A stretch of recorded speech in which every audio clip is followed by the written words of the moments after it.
യേശുവേ സ്തോത്രം, യേശുവേ നന്ദി. എൻ്റെ പേര് ചില്ലോ, ഞാൻ കറച്ചാലിൽ നിന്ന് വരുന്നു. ഞാൻ ഒരു വർഷത്തോളം ജോലിയില്ലാതെ നിൽക്കുകയായിരുന്നു.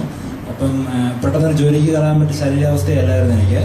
ഒരു ശാരീരിക പ്രശ്നം കാരണം ഉള്ള ജോലി ഞാൻ റിസൈൻ ചെയ്ത് വന്നതാണ്. പെട്ടെന്ന് വേറെ വരുമാനമൊന്നും വീട്ടുകളിലില്ല. അപ്പം പെട്ടെന്നൊരു സാമ്പത്തിക ബുദ്ധിമുട്ട് വന്നു. അപ്പം ഞാൻ എന്ത് ചെയ്യും എന്നുള്ള എല്ലാ പ്രതിസന്ധിയിലായിരുന്നു. അപ്പോൾ വിൽക്കുവാൻ എൻ്റെ കയ്യിലുള്ള മാലയും എല്ലാം വിറ്റ് കഴിഞ്ഞു. പിന്നെ എൻ്റെ വിൽക്കാനൊന്നും ഇല്ല. അപ്പോൾ ഞാൻ വളരെ പ്രതിസന്ധിയിലാണ്. ഇപ്പോൾ കഴിഞ്ഞ ആഴ്ച ഇവിടെ വന്നു. ഞാൻ വളരെ ഈശോയ്ക്ക് സാധ്യത യാതൊന്നുമില്ല, എന്നെ അറിയുന്നവനാണ്. അപ്പം അച്ഛൻ പറഞ്ഞു, കണ്ണീരോടെ നമ്മുടെ പാപങ്ങളൊക്കെ പറഞ്ഞു എന്നെ ഒരു വിശുദ്ധിയോടെ ചോദിച്ചാൽ കർത്താവ് തരും. അപ്പം ഹൃദയം കർത്താവ് സമീപസ്ഥനാണ്. അങ്ങനെ ഞാൻ കണ്ണീരോടെ തന്നെ പ്രാർത്ഥിച്ചു. ഒപ്പം എൻ്റെ ഇടവപ്പള്ളിയിലും പോയി ചേർന്ന് കണ്ണീരോടെ പ്രാർത്ഥിച്ചു. അത്ഭുതം എന്ന് പറയട്ടെ, ഞാൻ വിചാരിക്കാത്ത ഒരു രീതിയിൽ കർത്താവ് ഞാൻ ഉദ്ദേശിച്ചതും കൂടുതൽ പണം തന്ന് എന്നെ ദൈവം അനുഗ്രഹിച്ചു. യേശുവിന് ആയിരം നന്ദി സ്വതസ്തി അർപ്പിക്കുകയാണ്.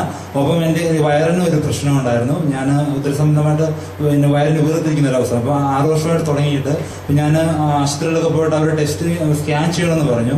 അപ്പോൾ കുറേ മരുന്ന് കുറയാൻ സ്കാൻ ചെയ്യാൻ പറഞ്ഞു. അപ്പോൾ ഞാൻ പേടിച്ചു, എന്തെങ്കിലും മാരകമായ അസുഖങ്ങൾ ആയിരിക്കുമോ. അപ്പോൾ അച്ഛനെ ഒന്ന് പറഞ്ഞു. അച്ഛൻ പറഞ്ഞു, വയറ്റ് വെച്ച് പറഞ്ഞു, കുഴപ്പമൊന്നുമില്ല മോനെ, പേടിക്കാനൊന്നുമില്ല അത് എന്ന് പറഞ്ഞു. അപ്പം സ്കാൻ ചെയ്തപ്പോൾ പ്രശ്നമൊന്നും ഉണ്ടായില്ല. അതിന് ഈശോയ്ക്ക് 1000 നന്ദി പറയുന്നു.